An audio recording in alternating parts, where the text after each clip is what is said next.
เดี๋ยวนะคะก่อนจะเริ่มอยากถามคิริโจบางอย่างนะคะสวัสดีค่ะวันนี้จะมาต่อกับ Persona 3 Reload หลังจบภารกิจปฏิบัติการพระจันทร์เต็มดวงเดือนกรกฎาคมไม่ใช่แค่เขานะคะที่คิดนะคะหลายอย่างเกิดขึ้นเมื่อไม่นานมานี้นะคะรู้สึกว่าโดนลากไปมาโดยไม่รู้ว่าเกิดอะไรขึ้นนะคะแต่ตอนนี้ต้องการคำตอบนะคะเหมือนว่าทีมจะเริ่มมีปัญหาภายในกันนิดหน่อยนะคะมันจะถามตรงๆเลยนะคะปิดบังอะไรหรือเปล่านะคะวิดีโอนี้เราจะไปดูสถานการณ์กันต่อว่าจะเกิดอะไรขึ้นจนถึงปฏิบัติการในเดือนสิงหาคมนะคะไม่รู้จากดาร์กอัลเวอร์หรือทาทารัสนะคะแต่ว่ามันเกี่ยวกับอุบัติเหตุเมื่อ10 ปีก่อนใช่ไหมนะคะสวัสดีค่ะยินดีต้อนรับเข้าสู่ช่องปองเพกาวนะคะ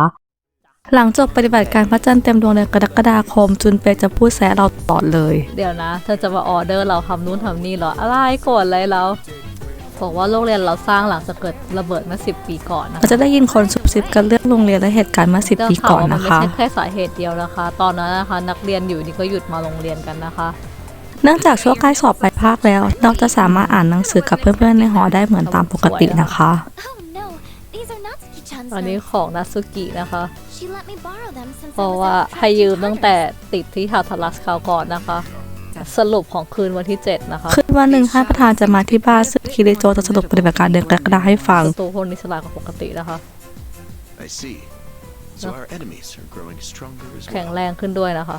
นายกคาริตัดสินใจถามคิริโจตรงๆเกี่ยวกับทาทารัสและการระเบิดเมื่อ10 ปีก่อนไม่รู้จากดาร์กอัลเวอร์หรือทาทารัสนะคะแต่ว่ามันเกี่ยวกับอุบัติเหตุเมื่อ10 ปีก่อนใช่ไหมนะคะชอบเรื่องแชโดว์นะคะคิริโจจึงตัดสินใจบอกความจริงนะคะอยากใช้พลังเพื่อสร้างอะไรบางอย่างที่พิเศษนะคะ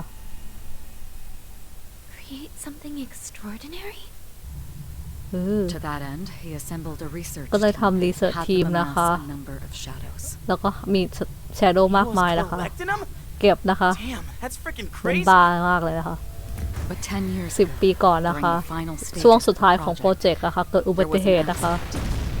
การทดลองผิดพลาดนะคะไม่สามารถควบคุมแชโดว์ได้นะคะแล้วก็เปลี่ยนแปลงทั้งโลกเลยนะคะไม่ได้นะคะทาทารัสกับดาร์กอัลเวอร์นะคะ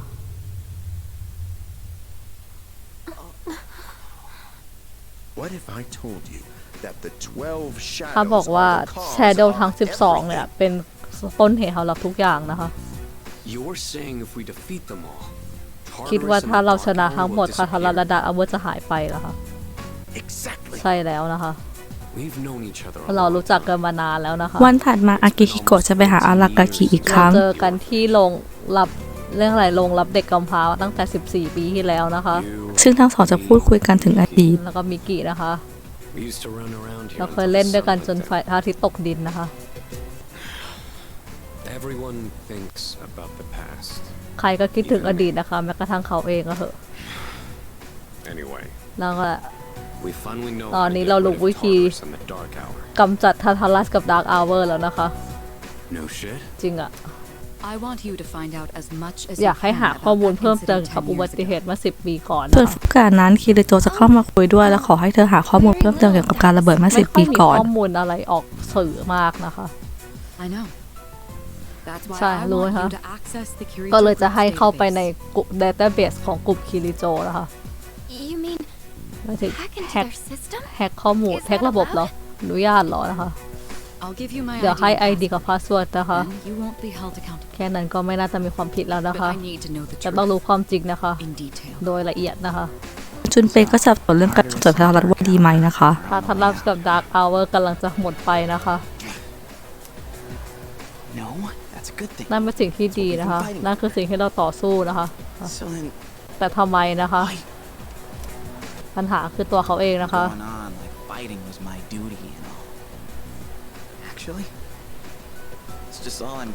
นะเราสู้เพราะว่าเป็นหน้าที่นะคะแต่จริงๆแล้วเป็นสิ่งเดียวที่เขาทำได้ดีนะคะ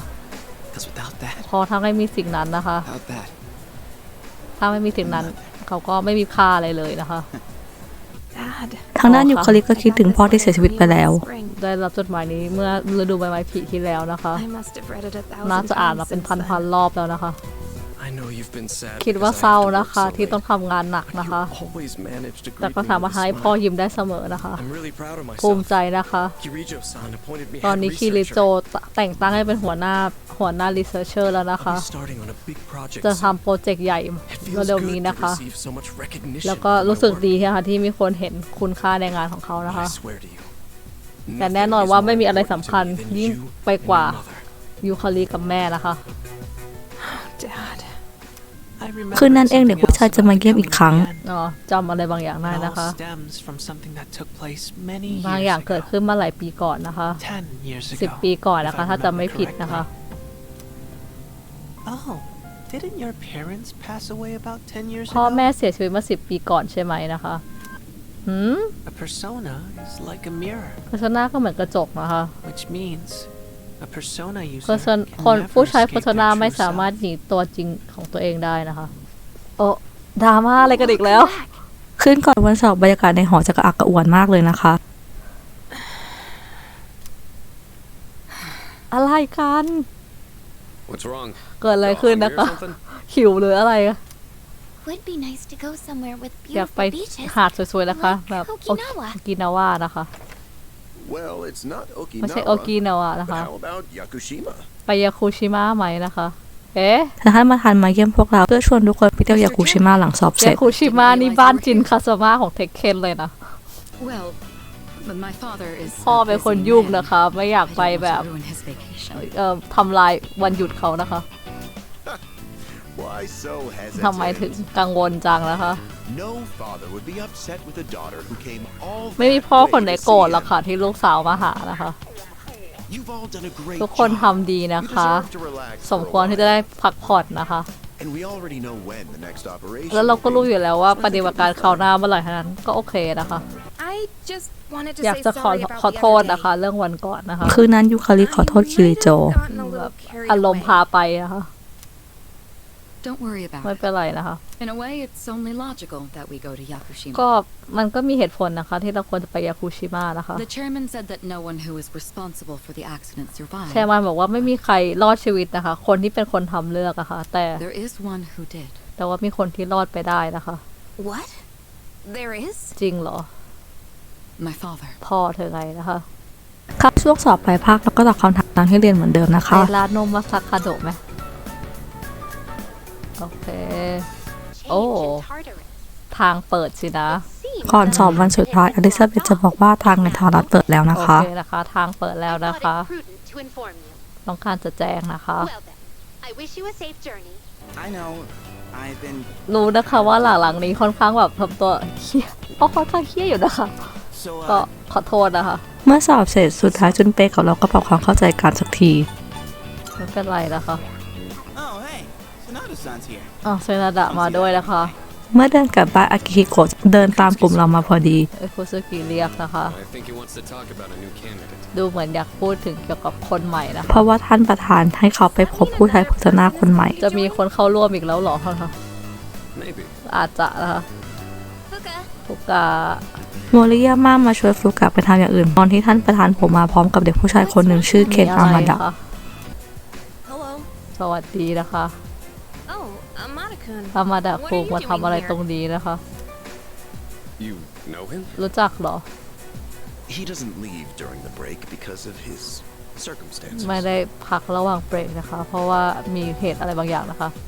Oh, I heard about ได้ that. ยินเหมือนกันนะคะ Something about your เกี่ยวกับ parents, พ่อ right? แม่ใช่ไหมนะคะ it used to only be me and my mom. เขาแค่มีแค่เขากับแม่นะคะ แต่ว่าแม่เกิดอุบัติเหตุอันนี้ก็เลยอยู่มีแค่เขานะคะ Happened 2 years 2 ปีก่อนนะคะ Right now, one of his distant relatives is paying for his school expenses. ตอนนี้นะคะญาติเป็นคนจ่ายค่าเทอมนะคะ But that doesn't mean he should stay at the elementary school dorm แต่ all ว่า by เขาก็ไม่ himself, ควรอยู่ right? ที่หอพักนักเรียนประถมคนเดียวใช่ไหมนะ So คะ I decided to move him to your dorm. ก็เลยย้ายมาที่หอพักหน้าร้อนนี้นะคะ To our dorm? หอพัก Do ก็ you เหรอ really think that's a good idea? ดีเหรอ Why, of course. แน่น He อน has นะคะ the potential. มีพลังนะคะ Then he's the new candidate? นี่คือคนใหม่เหรอคะ That's right. ใช่แล้วนะคะ But as you can see,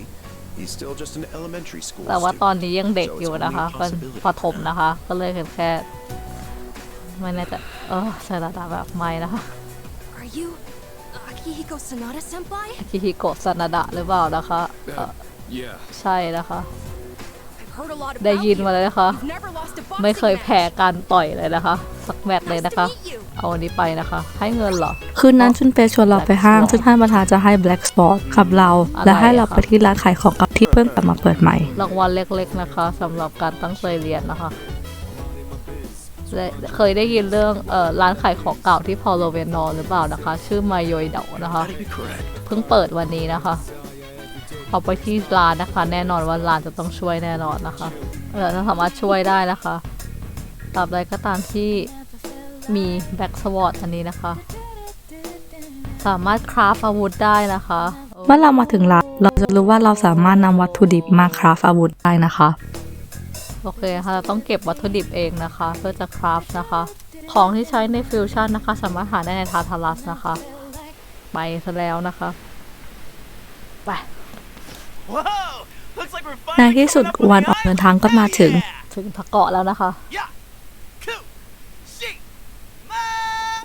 Jeez, you sound like a little kid. เหมือนเด็กเลยนะคะ He's just having fun. Personally, I'm ready for some training. พร้อมฝึกแล้วนะคะ What kind of flora and fauna อยาก live รู้จัง there? นะคะ มีต้นไม้ดอกไม้อะไรที่นั่นนะคะ คิริโจดูเศร้าสุดเลยนะคะ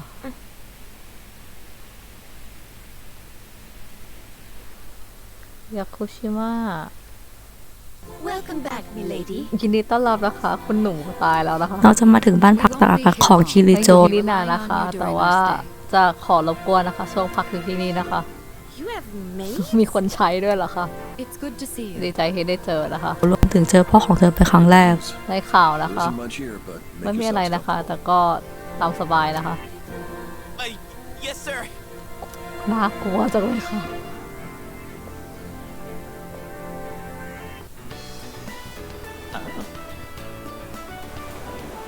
จุนเปก็ทะลึ่งตามปกตินะคะ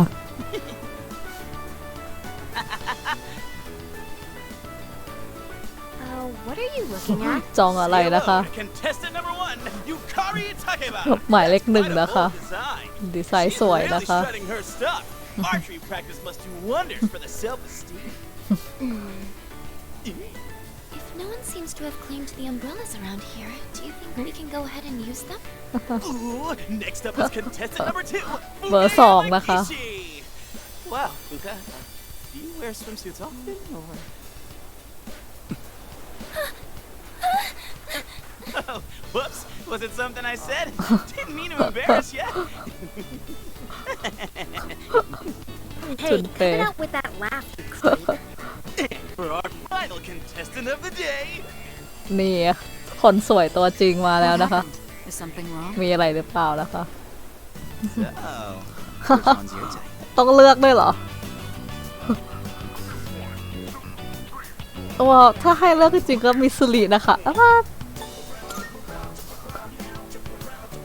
Oh, seriously? You got balls, man. ตอนนี้เราก็สามารถสำรวจชายหาดได้นิดหน่อยแล้วคุยกับเพื่อนก่อนกลับไปที่บ้านพัก ช่วยด้วยนะคะ Junpei, come on, stop! จนเปไม่ยอมหยุดเลยนะคะ Alley-oop. Take this and this. Come on. Water fights are pretty much a given at the beach. สาดน้ำสนุกนะคะ Nice and cool, ain't it? I heard you told them about the incident. ได้ข่าวว่าบอกเขาเรื่องอุบัติเหตุเหรอ คือนายคิริโจกับพ่อจะคุยกันเรื่องระเบิ ไป ด ถึงซ่อนไว้ตั้งนานนะคะ I wasn't hiding it. ไม่ได้ซ่อนไว้นะคะ I've told you time and again, none of the blame is yours. บอกแล้วนะคะว่าไม่ใช่ความผิดเธอนะคะ ไม่ใช่ความผิดของลูกนะคะ แต่ From what I understand, เข้าที่เข้าใจนะคะ Mitsuru has already given you the short เม version. ซูรุบอกเรื่องย่อๆให้ฟังแล้วนะคะ พ่อของคิริโจขอให้ทุกคนมาเพราะเขาต้องการอธิบายสิ่งที่เกิดขึ้นจริงๆเมื่อ10 ปีก่อน จริงนะคะ We adults are to blame. เป็นความผิดของผู้ใหญ่นะคะ If I could have atoned for it with my life, I would ถ้า have สามารถ done so. แก้ไขได้ด้วยชีวิตก็จะทำนะคะ Now I have no choice แต่ but ตอน to นี้ไม่มี rely on วิธี you. ใดแล้วนะคะ นอกจากพึ่งพาพวกคุณนะคะ เด็กๆนะคะ What my father wanted to create with those monsters' สิ่งที่ power. พ่อของเขาต้องการสร้างด้วยพลังของสัตว์ประหลาดนะคะ It was a time manipulation คือ device. เครื่องยุ่งเครื่องแบบเข้าไปข้องเกี่ยวกับเวลาค่ะ That's what he was trying นั่ to นคือ do. สิ่งที่เขาต้องการจะทำเหรอ Imagine if you could control the flow of คิดดู time. สิว่าจะเป็นยังไงถ้า Eliminate สามารถ unwanted events before they ควบ occur. คุมวิธีแล้วก็จัดการสิ่งเหตุการณ์ไม่ให้เกิดขึ้นก่อนที่มันจะเกิดขึ้นนะคะ With such a device, you could shape ด้วย the เหตุ future ด้วยเครื่อง to มือ your นี้ liking. สามารถจะปรับอนาคตให้เป็นยังไงก็ได้ตามที่ต้องการนะคะ Damn, that's insane. นันบามากเลยนะคะ Unfortunately, โชคไม่ดีนะคะ under my father's direction, the research เอ่ began อ to stray จาก from การ its original น goal. ำทีมของพ่อนะคะ ทีมรีเสิร์ชก็เริ่มจะออกห่างจากเป้าหมายจริงมากขึ้นเรื่อย In ๆ his นะคะ later years, my father seemed to have only nihilism in his heart. หลายๆปีที่ออกมานะคะพ่อก็มีแต่ความคิดนาฮาลิซึมแปลว่าอะไรล่ะนาฮาลิซึม In fact, นั่นแหละ his madness may have resulted from his struggle to break free from that. ความจริงแล้วสิ่งที่เขากลายเป็นบ้าเขาเกิดจากสิ่งนั้นนะคะ It's only natural that you want to know the truth. And เป็น it's เรื่อง my ปกติ duty ที่ทุก to คนอยาก tell รู้ you. ความจริงนะคะ นี่ก็คือเป็นหน้าที่ของเขาที่จะบอกความจริงนะคะ I can only hope that this หวัง recording ว่า reaches นะคะ someone with a conscience. จะภาพนี้จะไปถึงคนนะคะ Wait a เดี๋ยว sec. นะคะ My employer has become obsessed พ่อ with a loathsome เจ้านาย idea. นะคะ มีความคิด This กับความคิดนะคะ experiment should never have been การ conceived. ทดลองนี้ไม่ควรเกิดขึ้นนะคะ I'm afraid the damage will be staggering. At this มั่น point, ใจ it's ว่าปัญหาจะ unavoidable. เพิ่มขึ้นเรื่อยๆแล้วก็ไม่สามารถ I หลีก didn't เลี่ยง have a ได้ choice. นะคะ แต่ก็มีทางเลือก If I นะคะ didn't do this, it ถ้า could มัน have ทำไม่ได้ destroyed the นะคะ อาจจะ entire ทำลาย world. โลกทั้งใบนะคะ Destroyed the entire world? Whoever is watching this, ใครก็ตามที่ดูวิดีโอนี้นะคะ I need you to listen to ให้ me ฟังดี very ๆนะคะ carefully. The shadows that were Shadow amassed นะคะ here ที่ have เรารวม been ที่นี่นะคะ dispersed as a result of the explosion. เกิด In order to end this,ก็ you จะ have no choice but to eliminate วิ all ธีเดียว of ที่จะ them. แก้ไขคือต้อง I ทำลาย am ทั้ง the หม one ดนะคะ responsible for this. เขาเป็นคนมี I knew the risks, but I was blinded by the promise of success. รู้ความเสี่ยงนะคะ แต่ว่าด้วยความที่อยากทำไม่ทำก็เลยพยายามทำต่อนะคะ I am เขาเอง responsible. เป็นต้นเหตุนะคะ ใช่พ่อของทาเคบะไหมนะคะ Dad? พ่อเหรอ You mean that was... จะบอกว่านั่นก็คือ Father. พ่อค่ะ His name was Eiichiro เอชิโรทา Takeba. เคบะนะคะ เป็นหัวหน้านักรีเสิร์ชในตอนนั้นนะคะ แล้วก็เป็นคนที่มีความสามารถมากนะคะ But we are the ones แต่ who are เรานั่นแหละค่ะเป็น responsible. ความผิด We pushed him เรา to ผลัก continue ดั the นให้เขา research. ทำรีเสิร์ชต่อไปนะคะ The Kirijo group is to blame for his คิริ death. โจเป็นผู้เป็นสาเหตุของการตายของเขานะคะ Are you... So that means... My dad จะบอกว่า caused it พ่อ all. เป็นคนทำให้เกิดขึ้นเหรอ The Dark Hour. จากอาเวอร์ทาทารัสคนที่ตายนะคะ The people who died. It was all his เป็นความ fault. ผิดของพ่อเหรอนะคะ So is that why you were hiding นี่ this? คือเหตุที่ทำไมถึงปิดบังนะคะ Because you felt sorry for me? เขา Is รู้สึก that it? เสียใจแทนเหรอ No, Takeba, I... ไม่นะคะ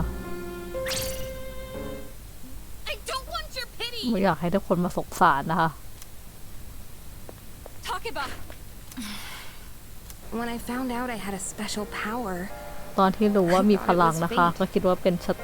ชะตาชีวิตนะ I คะ was scared. กลัว But นะคะ I thought if I cooperated with the แต่คิด Kirijo ว่าถ้า group, ทำงาน I กับ might โคริโจ find out กรุ๊ป what จะ really รู้ว่าเกิด happened. อะไรขึ้นนะคะ That's why I agreed to fight using my ก็เลย persona. ตกลงที่จะสู้โดยใช้ persona นะคะ But now I can see เห็ it น was แล้วนะ all คะว่า for ตอนนี้ nothing. ไม่มีอะไรเลยนะคะไม่จริงนะคะ You're just trying to make me feel แค่ better. อยากให้เรารู้สึกดีขึ้นเท่านั้นเองนะคะ Let me guess. Senpai asked you to bring me back, ให้ดาว right? เซ็นไปบอกให้พากลับเข้าไปใช่ไหมนะคะ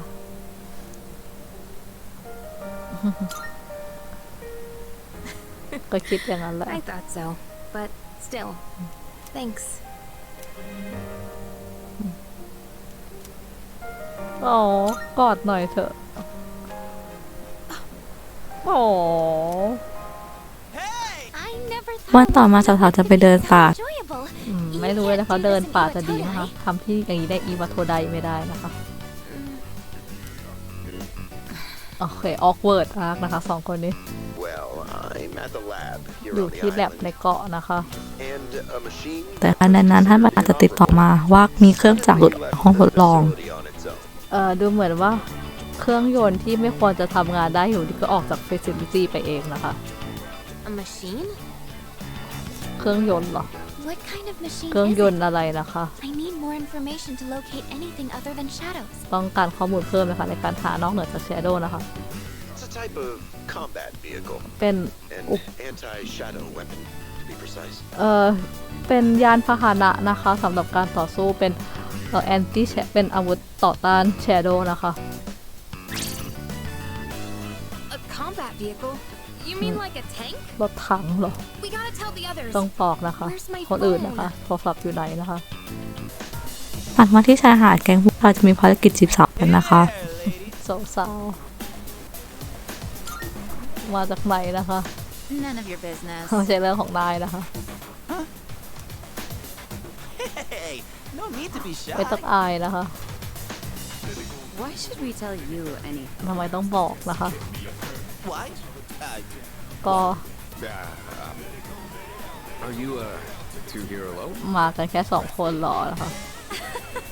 Are you hitting on us? พยายามจะจีบเราหรอ No, not at all. เปล่าเปล่า We นะคะ just thought that if you're bored, แค่คิดว่าถ้าเบื่อก็เผื่ออยากคุยนะคะ a chance meeting like this might stir things up for เจอกันวันนี้อาจจะมีอะไรเกิดขึ้นก็ได้นะคะ Isn't that what it means to hit on อันนี้ someone? ไม่ใช่ว่าจีบหรอ That's where this special one comes เราก็เลยมีนะคะออฟเฟอร์พิเศษนะคะ3 ขวดราคา 300,000 เยนนะคะ Hey, doesn't she sound kind of strange? ฟังแปลกๆไหมนะคะ หนีเร็วนะคะหนีเร็ว Sorry to bother you. ขอโทษนะคะ Aw, you're so cruel.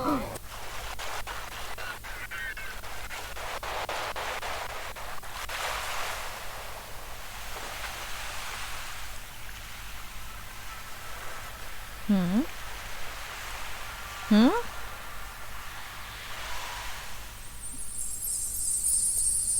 ไม่ใช่คนไหมอ่ะ หลังจากพลาดมา3 รอบเราเจอกับผู้หญิงคนหนึ่งที่ท่าเรือและพยายามผลัดกันเข้าไปจีบอีกครั้ง Talk about saving the best for last. Now that's what I'm talking about. สวยสุดเลยนะคะ Holy hell, she's good. You. นาย I couldn't hear what he said. ไม่ได้คิดนะพูดอะไรกัน แต่ดูเซอร์ไพรส์ We นะคะ should go over there. เราควรไปไหมนะคะ Initiating evasive maneuver. Confirmation must be made at a secure location. เอ๊ะ พอผู้หญิงคนนั้นวิ่งหนีไปจุนเปกับอากิฮิโกะจะให้เราตามไปขอโทษ วิ่งหนีไปแล้วนะคะ Hey, what did you say to make her run away พูด like อะไร that? นะคะทำให้เธอวิ่งหนีไปนะคะ Well, what are you waiting for? Go after her. ตามไปนะคะ ไม่ใช่ความผิดจะซะหน่อยนะคะ This could turn into serious trouble. You gotta go tell her you're sorry. ไปบอกขอ If โทษ you เร็วนะคะ don't, we'll get all the blame. Go ทำไม on. นะคะ เราซวยกันหมดนะคะหืม เราก็เข้าป่าตามทางมาเรื่อยๆจนเจอเธอนะคะ หายไปแล้วนะคะ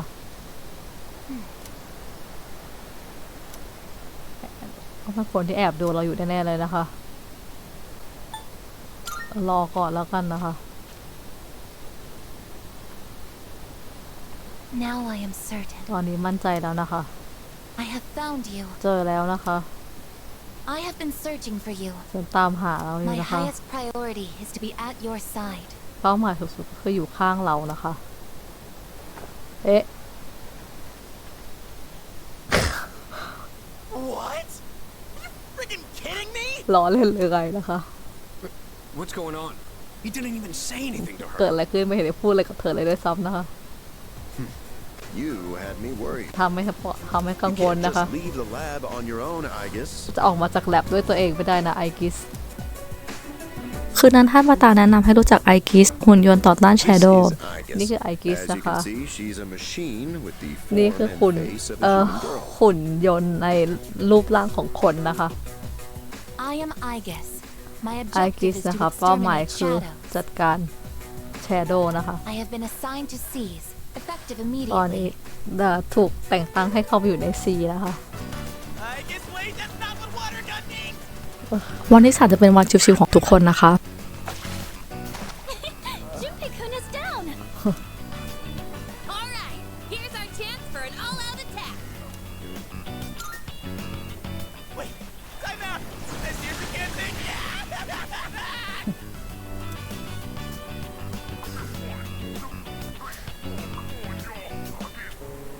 โอ้ยอารากาคิโอเคไหมอะ คือวันที่เรากลับมาจากทริป เราจะเห็นอารากาคิมีอาการเจ็บปวดบางอย่าง ปวดนะคะ โอ้ไม่ แต่ถ้าในนั้นแก๊ง3 คนจะโผล่มานะคะ You again. พวกนายอีกแล้วนะคะ Jin, give Jin. him the capsules. ให้แคปซูลเขาหน่อยแล้ว Thanks. ขอบคุณนะคะ Pay you the usual way. เดี๋ยวจะจ่ายให้นะคะ Now hold up. เดี๋ยวก่อนนะคะ This time, we'd like your payment อยาก in ได้ the form of อยากได้ information. เงินเป็นข้อมูลนะคะ Your acquaintances have been busy lately. ช่วงหลังๆวันนี้เพื่อนเนี่ยยุ่งๆนะคะ I'm referring to their activities on nights when the moon หมายถึง is กิจ full. กรรมในวันพระจันทร์เต็มดวงนะคะ Sure you'd agree these pills are more important than a group you have nothing มั่น to ใจ do ว่า with. ยานี้นะคะมีความสำคัญมากกว่ากลุ่มคนที่เขาไม่ได้ยุ่งด้วยแล้วนะคะ I don't know the details. ไม่รู้ราย but ละเอียดนะคะ แต่ supposedly, destroying all those creatures will ถ้า put an end to the ทำลาย dark hour. สิ่งมอนสเตอร์พวกนี้นะคะ ก็จะทำให้ดาร์กอเวอร์หายไปนะคะ แล้วก็หอคอยก็จะหายไปด้วย That's นะคะ all I know, all รู้ right. แค่นี้แหละค่ะ You mean they intend to eliminate the เพราะเขา dark ต้อง hour การจะจัด completely? การดาร์กอเวอร์หรอ Why would they do จะ such ทำ a อย่างนั้น thing? นะคะ To give up such ยอม power? ยอมมอบคืออะไรอะคืนพลังขนาดนั้นนะคะ เช้าวันแรกที่เรากลับมาไอกิจะเข้ามาปลุกเราในห้อง ตื่นแล้วนะคะ Mission complete. ภารกิจสำเร็จนะคะ มาทำอะไรในห้องฉัน My highest priority is to Oh. be at your โอ side. เคนะคะ เป้าหมายสุดคืออยู่ข้างเรานะคะ ตื่นยังคะ หายไปนะคะ แล้วก็หาไม่เจอแล้วค่ะ อยู่ในห้องใช่ไหมกลัวว่าจะออกไปเองนะคะเหมือนที่ยาคุชิมะนะคะ ไม่ค่ะอยู่ My name is not that girl. ไม่ได้ชื่อผู้หญิงคนนั้นนะคะ ชื่อไอกิสค่ะ อยู่ตรงนี้ไม่ได้นะคะ ไม่เอาค่ะไม่ชอบ See? เห็นไหม He agrees. เขาตกลงนะคะ I will comply. โอเคนะคะ จะทำตามคำสั่งนะคะ Okay, look. โอเค I'll get a room set up for you on the 3rd floor so you can stay เดี๋ยวจัด nearby. ห้องไว้ที่ชั้น3นะคะ จะอยู่ใกล้ๆนะคะอ้าวโอ้ผลสอบออกอีกแล้วเหรอ เอ๊ะคราวนี้ตอบผิดไป1 ข้อนะคะ วันสุดท้ายก่อนปิดเทอมเราจะได้ผลสอบ โอ้ได้คะแนนดีนะคะ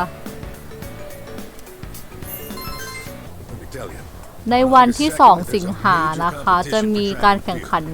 กีฬาใหญ่นะคะ และก่อนกลับบ้านอาจารย์ที่ปรึกษาชมรมวิ่งจะมาคุยกับเราเรื่องสอบพิเศษด้วย มีเด็กนักเรียนชื่อฮายาเซะนะคะ เก่งมากนะคะ เราไม่สามารถให้เขาชนะเราได้นะคะ ปีนี้ ก็หวังว่าเราจะเทรนหนักนะคะ โอเค I'm gonna need you to show up from July 27th to August 1st. Don't go skipping school now. ให้เรามาวันที่ 27 จนถึงวันที่ 1 นะคะ ห้ามโดดเรียนนะคะ Got a special training batch headed for you. บังคับนะคะ ISA won't stand a จะมี chance. ฝึกพิเศษนะคะ คิดวันนั้นแก๊ง3 คนจะมาหาอารากาคิอีกครั้ง ดูเหมือนว่าที่อารากาคิบอกก็จริงนะคะ How terribly lamentable. Now we have no choice ตอนนี้ but to ไม่มี intervene. ต้องเข้าไปขัดขวางแล้วนะคะ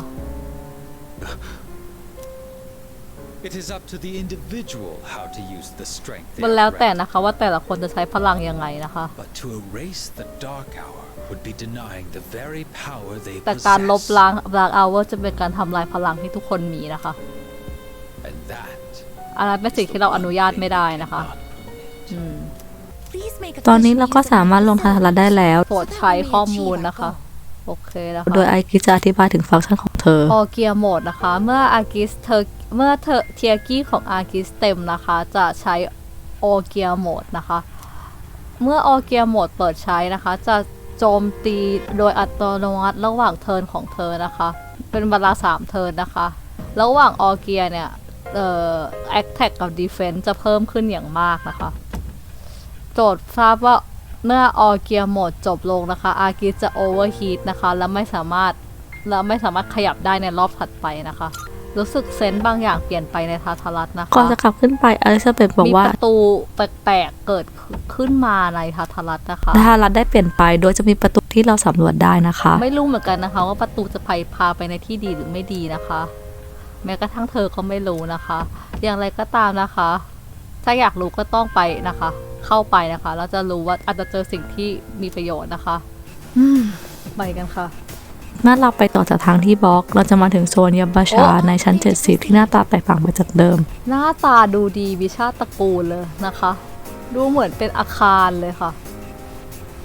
เดี๋ยวนะตัวเองเราหลงทางอ่ะ แผนที่นี้จะดูยากนิดหน่อยนะคะดังนั้นต้องคอยเช็คแผนที่ว่าเราไปครบไม่ขาดห้องใดห้องหนึ่งไป ไม่เห็นมีทางไปต่อได้เลยอ่ะเอ๊ะไปต่อทางไหนอ่ะ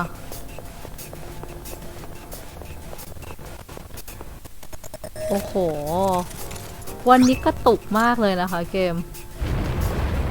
เกิดอะไรขึ้น เมื่อมาถึงชั้น 71 ภูเขาจะบอกว่ามีเครื่องจักรขนาดใหญ่บางอย่าง นาฬิก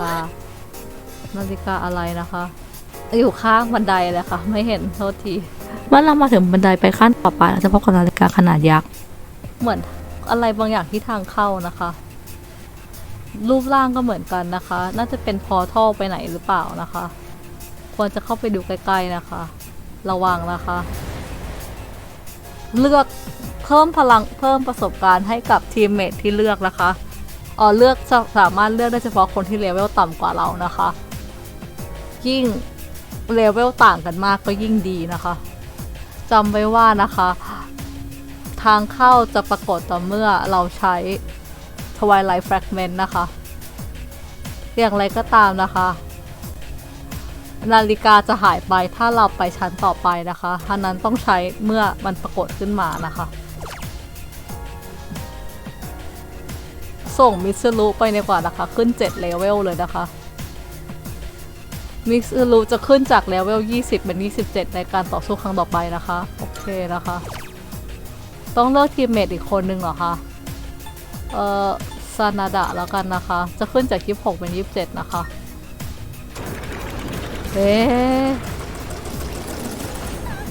เกิดอะไรขึ้นนะคะ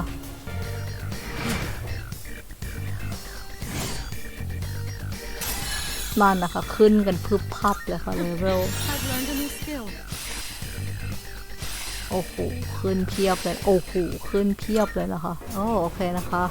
เมื่อมาถึงชั้น 77 ผู้การจะมีสกิลใหม่ให้เราได้ใช้ด้วยออร่านะคะSpirit Aura เป็น Support Skill นะคะที่จะช่วยเพิ่ม Defense Accuracy Evasion ให้กับ Whole Party ทันทีนะคะจะใช้ได้ระหว่างชั้นนะคะและจะถูก Cancel นะคะเมื่อเข้าสู่การโจมตีนะคะไม่ใช่ Shadow นะคะแต่บางอย่างที่ใหญ่กว่าแล้วเหมือนจะเป็นกำแพงนะคะเมื่อมาถึงชั้น 80 ฟูกาจะจับสัญญาอะไรบางอย่างได้นั่นไงคะเห็นอะไรแปลกๆนะคะสีแดงๆนะคะอะไรอ่ะใช้ประตูหรือเปล่าเพราะว่าก่อนหน้านี้อลิซาเบธบอกว่ามันจะมีประตูนะคะนะคะมีพลังงานบางอย่างมาจากประตูนะคะนี่ไงครับประตูที่อลิซาเบธพูดถึงนะคะควรจะไปดูนะคะรู้สึกถึงแชโดว์ที่อยู่หลังประตูได้นะคะถ้าจะเข้านะคะโปรดระวังนะคะเมื่อมาถึงประตูแล้วก็สามารถเข้าไปเพื่อสู้กับแชโดว์พิเศษได้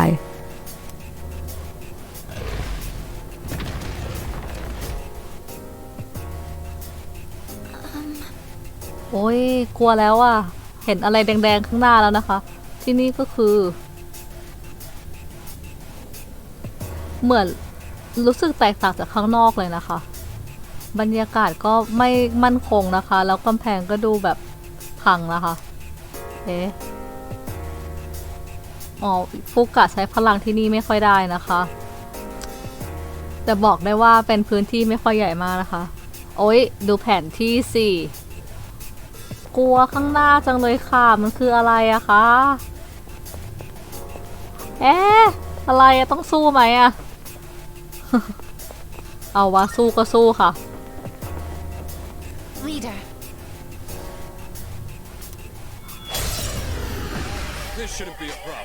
ตายแน่ๆค่ะงานนี้นะคะ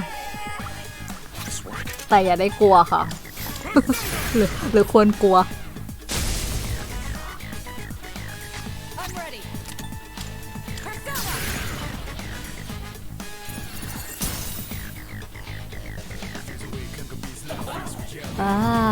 แย่แน่ๆเลยค่ะนั่นแหละค่ะพอยซันกันกระจายเลยค่ะอะไรอ่ะโอเคนะคะไม่มี enemy แล้วนะคะมี หีบนะคะ เมื่อสู้ในห้องจะมีหีบ2 ใบที่ให้ของพิเศษ อันนี้เป็นอันที่แชร์แมนเคยให้นะคะ เอาไว้คราฟได้นะคะ เมื่อกลับออกมาพลังจากประตูทำให้เราเห็นแผนที่ของชั้นนี้และชั้นถัดไปทั้งหมด เกิดอะไรขึ้นนะคะ ดูเหมือนว่าพลังงานจากประตูนะคะพุ่งไปทั่วชั้นนะคะ ตอนนี้เห็นชั้นแล้วนะคะทำให้สามารถนำทางได้ง่ายขึ้นนะคะโมนาดดอนะคะ บางครั้งโมนาดดอจะโผล่ขึ้นมาในทาทารัสนะคะเอาชนะenemy พิเศษข้างในแล้วจะทำให้เกิด shuffle time นะคะซึ่ง Major Arcana จะโผล่บ่อยขึ้นนะคะเอาชนะยังทำให้เห็น layout ของชั้นปัจจุบันแล้วก็ชั้นข้างบนนะคะประตูโมนาดมีความไม่มั่นคงนะคะเมื่อมีประตูปรากฏขึ้นบนชั้นแล้วนะคะประตูจะเสื่อมอำนาจนะคะแล้วก็ไม่สามารถเข้าได้เมื่อไปชั้นต่อไปนะคะถึงแม้ว่าจะใช้เทเลพอร์ตกลับมาในวันเดียวกันนะคะโอเคนะคะฟูกะบอกให้เรากลับนะคะแต่ก่อนเรากลับเราขอสำรวจชั้นนี้ให้หมดก่อนนะคะโอเคนะคะเหลืออีก2หีบที่ยังไม่ได้เปิดนะคะหลังจากนั้นฟูกะจะขอให้เราใช้เทเลพอร์ตกลับลงมาที่ชั้น80เพราะว่าเชื่อว่าการสู้กับศัตรูที่ยากจะทำให้เราเก่งขึ้นนะคะอลิซาเบธจะอธิบายเกี่ยวกับประตูโมนาดอีกเรื่องนะคะมีโครงสร้างบางอย่างในชั้น91นะคะที่ส่งพลังงานออกมานะคะไม่เหมือนกับประตูที่เราเข้าไปนะคะนอกจากนี้จะมีสิ่งก่อสร้างบางอย่างในชั้น91ชื่อโมนาดพาสาจเรียกว่าโมนาดพาสาจนะคะทางเดินโมนาดนะคะเข้าในทางนี้นะคะจะมีโอกาสให้เราได้ทดสอบตัวเองอีกแล้วนะคะโอ้เมเจอร์อาคาน่ามี reacting นะคะตอนนี้ประตูสว่างแล้วนะคะตอนนี้เราก็สู้แชโดว์เข้าประตูโมนาดเก็บของไปเรื่อยๆจนไปถึงชั้น91ซึ่งเราเจอกับโมนาดพาสาจเพราะว่าทาโลคาร์ดนะคะมีคนกับประตูนะคะประตูนี้ไม่เหมือนกันโมนาดพาสาจนะคะโมนาดพาสาจเป็นประตูประเภทหนึ่งนะคะที่พาไปในจุดลึกสุดของจุดลึกของทาทารัสนะคะในแต่ละบล็อกเนี่ยจะมีโมนาดพาสาจเพียงหนึ่งนะคะแล้วก็จะเปิดต่อเมื่อมีไพ่เมเจอร์อาคาน่านะคะที่นี่นะคะจะมีแชโดว์โหดๆอยู่นะคะแล้วก็มีสมบัติล้ำค่านะคะเอ็นทานของทางเข้าของโมนาดพาสาจจะอยู่ต่อนะคะจะอยู่ที่เดิมนะคะในชั้นเดิมนะคะถึงแม้ว่าจะเป็นวันไหนนะคะถ้ารู้สึกว่าไม่ไหวนะคะให้กลับมาวันหลังได้นะคะกลับมาวันหลังดีกว่าค่ะเดี๋ยวออกทันไหมอ่ะเดี๋ยวนะคะหลงทางค่ะทางเดินข้างในจะไม่มีแผนที่นำทางเหมือนประตูโมนาดแต่บริเวณจะมีขนาดใหญ่กว่ามากและหาทางเดินลงไปข้างล่างได้ค่อนข้างยาก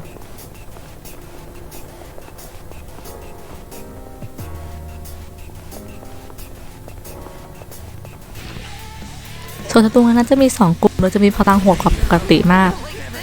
What the fuck นะคะ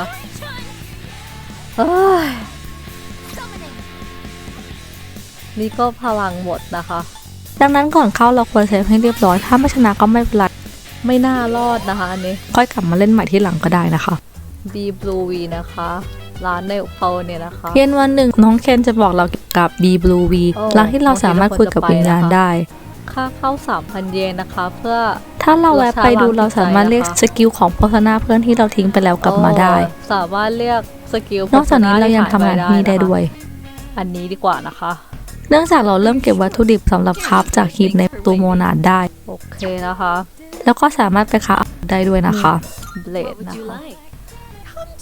ไม่มีคนหายนะคะแต่ว่ามีอะไรที่อย่างที่ชั้น72นะคะแมวเหรอกลับมาที่ทาทารัสอีกครั้งอลิซาเบธบอกว่ามีแมวหลบอยู่ในชั้น72ถ้าเลเวลของเราสูงกว่ามากๆนะคะศัตรูก็จะเริ่มวิ่งหนีนะคะระหว่างเราขึ้นไปฟูกะจะบอกเราเกี่ยวกับแชโดว์ที่กลัวเพราะเลเวลเราสูงกว่ามากสามารถเก็บของแล้วก็สำรวจได้โดยที่ไม่เหนื่อยนะคะแมวนะคะไม่ค่อยพูดเท่าไหร่นะคะทำไมถึงมีแมวไว้ที่แบบนี้นะคะต้องปกป้องนะคะให้กลับมาที่ทางเข้าเดี๋ยวนี้เลยนะคะเมื่อมาถึงชั้น72เราก็สามารถช่วยเอาน้องแมวลงมาแล้วเราจะได้ทวายไลฟ์แฟกเมนต์มาเป็นรางวัลนะคะแมวให้อะไรบางอย่างนะคะอาจจะเป็นของขอบคุณก็ได้นะคะน่าจะใช้ทวายไลฟ์แฟกเมนต์ขอบคุณค่ะเมื่อมาถึงชั้น91เราจะกลับเข้าไปสู่ทางเดินโมนาดอีกครั้ง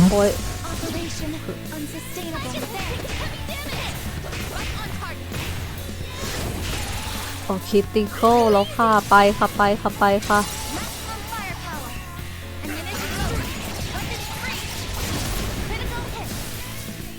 อุ๊ฟยากจุงเบยก็ไม่เห็นอะไรมีอันตรายนะคะ เปิดได้เลยนะคะ เมื่อชนะชาโดว์ทั้ง2กลุ่มได้แล้วก็สามารถลงไปจุดลึกสุดเพื่อเอาหีบพิเศษได้ โอ้ได้เทมเพลนทาได้การ์ดเทมเพลนกับ Book of Samek มานะคะ ดูเหมือนว่าเทมเพลนอาคาน่านะคะจะอยู่ในกองไพ่แล้วนะคะเทมเพลนครั้งต่อไปที่ทำกิจกรรมทั่วไปนะคะ Academic Collage และชามจะเพิ่มขึ้นมากกว่าปกตินะคะ เมื่อมาถึงชั้น92เราก็จะถึงทางตันที่ไปต่อไม่ได้แล้วนะคะ เอกสารที่ 4 นะคะ หัวหน้านักวิจัยนะคะ พยายามที่จะจูงใจนะคะ ฉันก็ตกใจเหมือนกันนะคะ เขาเป็นอาจารย์เก่าของฉันเอง แต่ก็จำรอยยิ้มได้นะคะนะคะที่สนามฝึกซ้อมของเกตโทคันไฮนะคะเขาซ้อมทั้งวันเพื่อการแข่งขันในวันที่ 2 นะคะ อย่าขี้เกียจนะคะ วิ่งเต็มที่นะคะ ชนะฮายาเซะไม่ได้นะคะถ้าเป็นแบบนี้นะคะ ในช่วงสัปดาห์ซ้อมวิ่งแล้วก็ซ้อมทุกวันตอนเรียนก็ทำอะไรที่ชอบก็ได้นะคะ อยากดูพืชพวกนี้เติบโตแล้วก็จดบันทึกนะคะ เพื่อเรียนรู้นะคะ จะดูแลเต็มที่นะคะ ขอโทษที่ปลุกนะคะฟูกะเหรอ มีแชโดว์นะคะ มาที่ชั้น 4 เดี๋ยวนี้เลยนะคะ ในวันที่ 29 กรกฎาคมฟูกะจะปลุกให้รับไปที่ห้องปฏิบัติการ เกิดอะไรขึ้นนะคะ There's a shadow in the city. มีแชโดว์ในเมืองนะคะ ยามากิชิเจอโดยไม่ตั้งใจนะคะ But the moon isn't full yet. แต่ยังไม่ใช่วันพระจันทร์เต็มดวงซะหน่อยนะคะ It seems to be just a regular shadow. ดูเหมือนเป็นแชโดว์ธรรมดานะคะ But there usually isn't any normal แต่ปกติแล้วจะไม่มีแชโดว์ธรรมดาอยู่นอกทัทรัตนะคะ It's near Naganaki Shrine. อยู่ใกล้ๆนากานากิชายนะคะ Akihiko was already in the area, so he went ahead. อากิฮิโกะอยู่แถวนั้นนะคะ ก็เลยไปแล้วนะคะ I'm here. นะคะ Sorry, but I think you guys better come quick. ทุกคนควรมาที่นี่เร็วๆหน่อยนะคะ What's wrong? มีอะไร Are you in นะคะ trouble? เดือดร้อนหรือเปล่านะคะ No. ไม่นะคะ Shadow's been defeated. ชนะแชโดว์ไปแล้วนะคะ Or rather, it was already defeated ช when นะ I got โดน here. มีคนจัดการแชโดว์ไปแล้วนะคะ ตอนเขามาถึงนะคะ What happened? เกิดอะไรขึ้นนะคะ This little fella took a hit for me. I want to save him if we มี can. คนรับโดนโจมตีแทนอากิฮิโกะนะคะ ก็อยากพยายามจะช่วยนะคะ ถ้าทำได้นะคะ โอ้น้องหมา Koro-chan, โคโรจังโอ้ are you okay, Koro-chan? โคโรจังโอเคไหม You know this dog? รู้จักหมาตัวนี้เหรอ Yeah, everyone around here does. ใครๆก็รู้จักนะคะ We've got to help him quick. ช่วยกันเร็วค่ะ First, we need to stop the bleeding. ต้องหยุดเลือดก่อนนะคะ Man, he's one tough fighter. สู้เก่งนะคะ He defeated that shadow all by เอาชนะ himself. แชโดว์ด้วยตัวเองนะคะ Wait, does that mean this อย่าบอก dog's นะคะ a persona user? หมาตัวนี้เป็น Persona User เหรอคะ Just to remind you, แค่เตือนนะคะพระจันทร์เต็มดวงครั้งต่อไปเหลืออีก1 สัปดาห์นะคะ คืนวันรุ่งขึ้นน้องจะมาเตือนก่อนวันพระจันทร์เต็มดวงล่วงหน้า1 สัปดาห์ตามปกตินะคะ ก็ไม่ได้กังวลล่ะนะคะ but you should แต่ still เรา be ก็ต้อง careful. ระวังตัวนะคะ That was เจ๋งมาก amazing. นะคะ I can't believe it's your first ไม่ time อยาก doing เชื่อ this นะคะว่าแข่งครั้งแรกนะคะ On top of ในวันแข่งเราทำเวลาได้ดี นี่เป็นเวลาที่เราวิ่งดีที่เร็วที่สุดเลยนะคะ Man, you killed it. ทำได้ดีมากเลย Looks นะคะ like all your hard work paid off. ที่ฝึกมันหนักก็ใช้ได้เลยนะคะ ก็ยังแพ้ฮายาเซะนะคะ ก็เศร้าหน่อยนะคะ Even with your incredible performance, ถึงแม้ว่าเราจะทำได้ดีนะคะ คนนั้นยังชนะอยู่ดีนะคะฮายาเซะนะคะ Hayase, right? Hey, I know this is weird all of a sudden, ฟังดูแปลกๆนะคะ but would you want to hang out sometime? อยากจะมาแฮงเอาท์ด้วยกันไหมนะคะ หลังจากนั้นฮายาเซะบอกว่าเราสามารถไปแฮงเอาท์กับเขาได้หลังเลิกเรียนที่สติปมอล เจ๋งนะคะ You still need to work on your technique. ต้องฝึกเทคนิคอีกหน่อยนะคะ แต่คิดว่ามีความสามารถนะคะ Maybe you could help push me to test my น่าจะ limits. สามารถช่วยกันผลักดันให้ฮายาเซะเก่งขึ้นด้วยนะคะ by the way, wasn't นอกจากนี้เรายังรู้ด้วยว่านิมูระนักวิ่งจากอีกโรงเรียนหายตัวไปนะคะ นิมุระคนที่จากโรงเรียนที่ 3 ก็เก่งนะวันนี้ไม่เห็นมาเลยนะคะ Yeah, I was talking to some of the guys from his school. Apparently they couldn't get a hold of him. ดูเหมือนว่าเขาคลาสไปคุยกับคนจากโรงเรียนแล้วนะคะดูเหมือนว่าไม่มีใครติดต่อเขาได้นะคะ He went out to check his house, but he แวะ wasn't ไปที่ there. บ้านนะคะ แต่เขาไม่อยู่นะคะ It's located by the deserted houses in the northern part of อยู่ Iwatodai. ในบ้านล้างทางเหนือของอิวาโทไดนะคะ ในวันพระจันทร์เต็มดวงทุกกระจับสัญญาณได้ทางเหนือของอีวาโทไดและอยู่ในชั้นใต้ดิน Underground, อ่านสัญญาณได้จาก almost 10 ใต้ดิน meters. นะคะ ประมาณ 10 เมตรนะคะ However, there once was an underground facility used by the อย่างไรก็ military. ตามนะคะ มีชั้นใต้ดินที่เคยใช้โดยกองทัพนะคะ ไอคิดแบบว่าที่นั่นมีฐานใต้ดินของกองทัพ Is that true? จริงเหรอ และท่านประธานบอกว่านี่อาจเป็นข้อมูลเก่าจากเมื่อ10 ปีก่อน Data for the area was uploaded into her memory. ก็น่าจะจริงนะคะ เพราะว่าข้อมูลเกี่ยวกับสิ่งก่อสร้างแล้วก็ภูมิประเทศทั้งหมดนะคะ ได้รับถูกอัปโหลดเข้าไปในความทรงจำนะคะ Then again, the แต่ก็นั่น information แหละค่ะ hasn't been updated ไม่ได้ in อัปเดต 10 ข้อมูล years. มาเป็น 10 ปีแล้วนะคะ I didn't know there was a place like this so ไม่เห็น close รู้เลย by. นะคะว่ามีที่แบบนี้อยู่ใกล้ๆนะคะ Target should be around here เป้าหมาย somewhere. ก็อยู่แถวๆนี้นะคะ Well ทำได้ดีนะคะ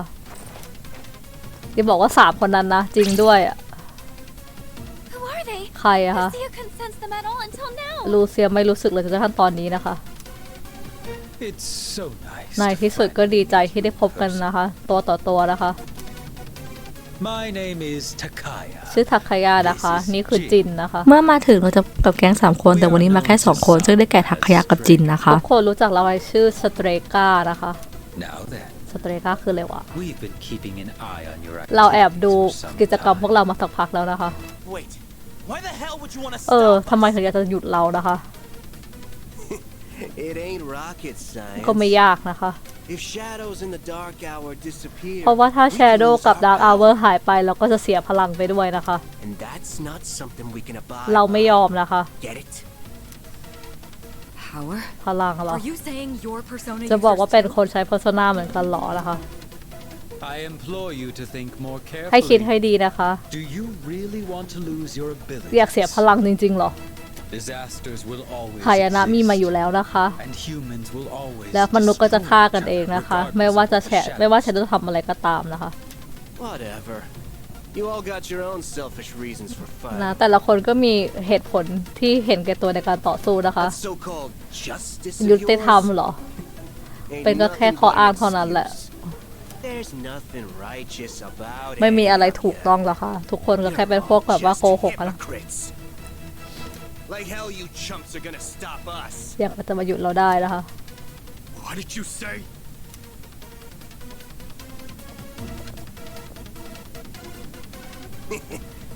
Have fun in there. ขอให้สนุกนะ Damn it! They เพ locked ราะ us in. เราโดนล็อกอยู่ข้างในนะคะ There is no need to ไม่ panic. ต้องตกใจไปนะคะ Instead of wasting resources, I recommend we prioritize the shadow แทนที่จะ first. เสียเวลาเสียพลังงานนะคะ เราควรจะจัดการแชโดว์ก่อนนะคะ โอ้โหนะคะ Sense the target 2 blocks ahead of you. 2 บล็อกข้างหน้านะคะ Seems to be moving slowly downward. ค่อยๆเคลื่อนที่ลงไปข้างล่างเรื่อยๆนะคะ อย่าให้มันหนีไปได้นะคะ หลังจากโดนขังเราก็ตัดสินใจลงไปสู้กับแชโดว์ก่อน โดยเราตัดสินใจเลือกอากิฮิโกะยูคาริและไอกิสนะคะ It seems it was some kind of armory during the ดู war. ดูเหมือนชุดเกราะในช่วงสงครามนะคะ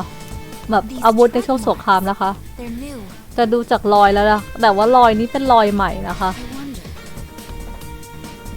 อาจจะเป็นของเป้าหมายก็ได้นะคะทุกคนระวังนะคะ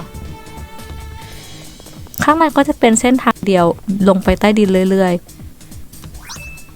โอเคนะคะ มี Revival Beat ด้วยนะคะ เอกสารอะไรนะคะ หวังว่าข้อมูลนี้จะส่งถึงคนที่เรารักนะคะ เราได้ปิดจดหมายนี้ไว้เพื่อเปิดบันทึกนี้ไว้เพื่อการป้องกันนะคะ มีผู้รอดไม่กี่คนนะคะ เพื่อที่จะทำเป้าหมายให้สำเร็จนะคะ หลายคนอาจจะไม่รู้ความสำเร็จของเรานะคะ หวังว่าจะ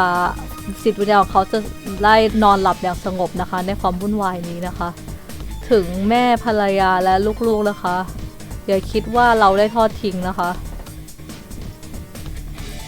หากการที่จะทำให้อนาคตของคุณปลอดภัย โดยที่แลกกับชีวิตของเรานะคะ ก็จะทำด้วยความเต็มใจนะคะ เป็นรถถังจริงๆด้วยนะคะ Force of the tread marks? นี่คือ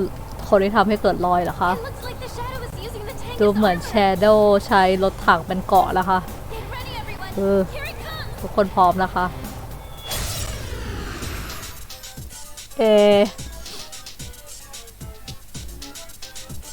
It's Arcana as justice. No, wait.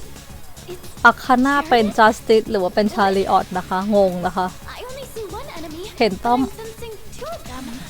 I've never seen a เห็น shadow like this เห็น before. ศัตรูแค่หนึ่งนะคะ แต่รู้สึกได้ถึง2นะคะไม่เคยเห็นแชโดว์แบบนี้มาก่อนเลยนะคะ I'm still setting up. เอ่อ Take a little more time. อ้าวไม่มีสแลดอีกนะคะเพราะนี่ก็รีซิตนะคะ ตอนแรกเราจะโจมตีไม่ได้เลยและโดนโจมตีกลับแบบโหดมาก Explosive โอ้โหนะคะเมื่อให้โฟกัสแกก็จะรู้ว่าเราใช้อะไรสู้ไม่ได้เลย สแกนมาเลยค่ะแล้วจะสู้ยังไงอะคะ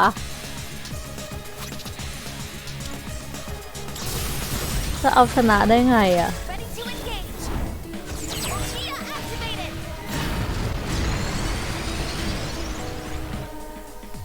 ได้แค่นั้นเองอะ Wait. It split into two. อ่ะแยกออกมา2แล้วนะคะ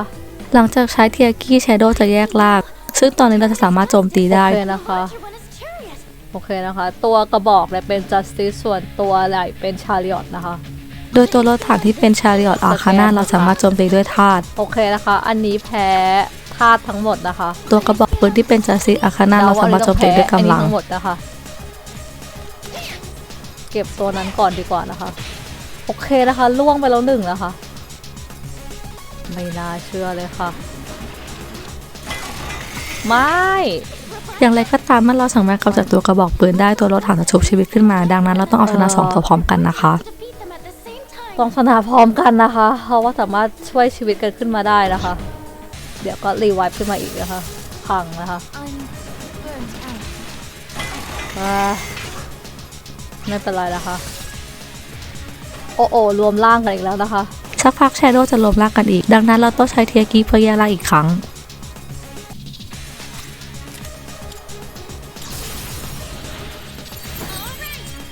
Here I go. And with this, you're finished.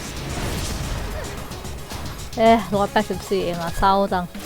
โอเคแยกอีกแล้วนะคะ ทุกครั้งที่เทียกี้ได้มันจะแยกใช่ไหม Separated again. ไอโนจะรอดไหมอะได้ละมั้ง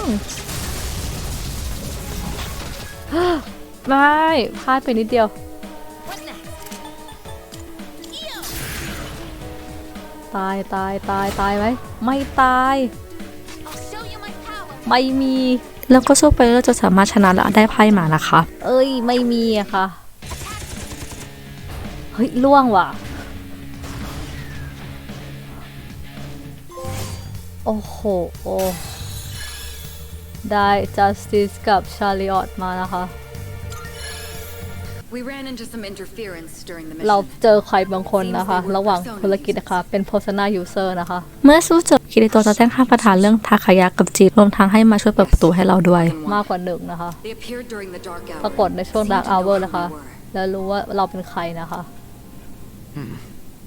Did they say anything that พูด might อะไรไหม concern คะ you to who they ที่ are? ใบว่าเป็นใครนะคะ Now that you mention it, พอบอกI believe they called themselves เรียกว่า Strega. เป็นสเตรกานะคะ Strega? The end. คืนวันรุ่งขึ้นน้องเยี่ยมเพื่อบอกบางอย่างกับเรานะคะ Particular. จุดจบไม่ได้เป็นเพราะว่าใครคนใดคนหนึ่งนะคะ It's going to happen because there are many who wish for แต่ it. จะเกิดขึ้นเพราะหลายคน Almost as ต้อง if it การ was นะคะ decided from the beginning. เหมือนกับว่าตัดสินใจมาตั้งแต่แรกแล้วนะคะ But isn't it strange that there are those who would wish แต่ to ก็ไม่ bring แปลก about หรอก the ที่ห end? ลายๆคนต้องการนำจุดจบมานะคะ ไม่น่าจะมีใครอยาก You นะคะ really think so? คิดงั้นจริง What อะ about the ones who just want their suffering to end so they can be at peace? แล้วคนที่ต้องการจะไปถึงจุดจบ เพราะว่าต้องการหยุดความเจ็บปวดนะคะ เพราะต้องการความสงบนะคะ Well, enough of that for now. พอแล้วนะคะวันนี้ There was one more thing I wanted to tell you มี today. อยากบอกวันนี้นะคะ Soon, the flowers of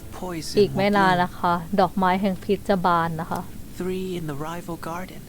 and 1 in your own. 3ในส่วนแห่งคู่ต่อสู้และ1ในส่วนของตัวเองนะคะ จะมีคนทรยศเหรอ เพราะว่า3น่าจะหมายถึง3คนนั้นไหม1คือคนทรยศอ๋อหรืออารากาคิหรือเปล่า I don't know if this has anything to do with the end. ไม่รู้นะคะว่าเกี่ยวกับความ